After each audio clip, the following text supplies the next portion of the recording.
Peggy 12.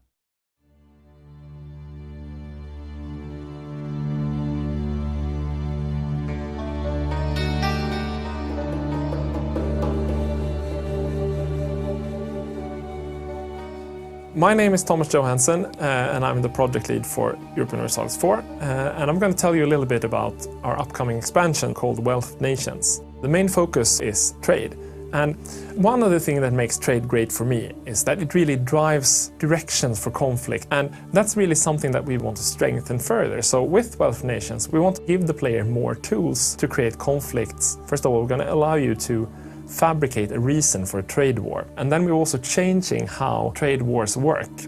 We're also looking at trade republics. I mean, merchant republics in EU4, they had lots of cool bonuses, but they were always a bit weak because they're really small, like the nation of Venice, for example, that just has a coastline. So we figured that, why keep these people around? So we're actually giving them another new bonus. If a merchant republic trades in an area where you own provinces, that's not just a loss for you. Instead, it will also boost production in that province. You will have to feel that how much money do they steal from me and how much production do I get back? So should I fight them or shouldn't I?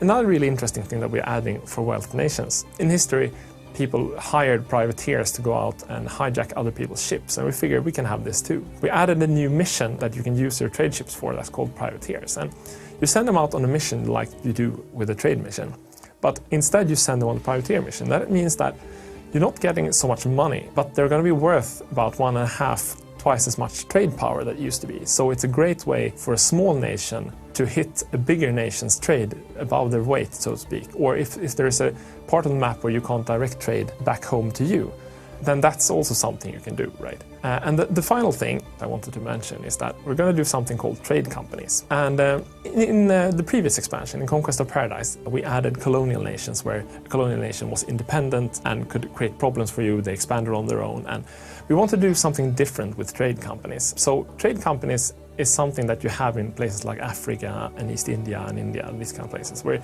you assign provinces to your trade company. As you do that, these provinces will be worth much more in trade power, but much less in manpower and taxes. So it's become a way of specializing your trading empire. And then one thing we haven't talked about before that we're adding newly is that when you neighbor nations that are more primitive than you, they can use this and do something we call they can westernize, they can learn new things. But if they're neighboring to a trade company, they can't do that anymore. So your presence isn't so marked in India, for example, if you have a trade company.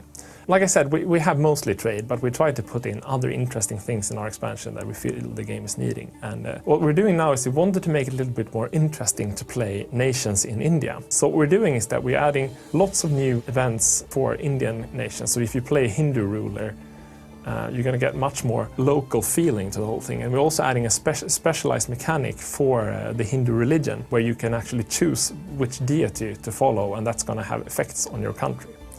This expansion is not going to be a bit about the big strokes. This one is going to have a lot of different changes. And of course, there's going to be a big patch where we add a bunch of free features at the same time as we release the expansion. And one thing I can tell you about is that we're completely redoing the rival system. Picking rivals is actually something you have to do, but a big choice, because if you don't fight your rivals, that's going to impact you badly, and something that we call your power projection will suffer. The Wealth Nation is going to make trade much more interesting, but it's also going to change the way people play EU4 in a lot of aspects.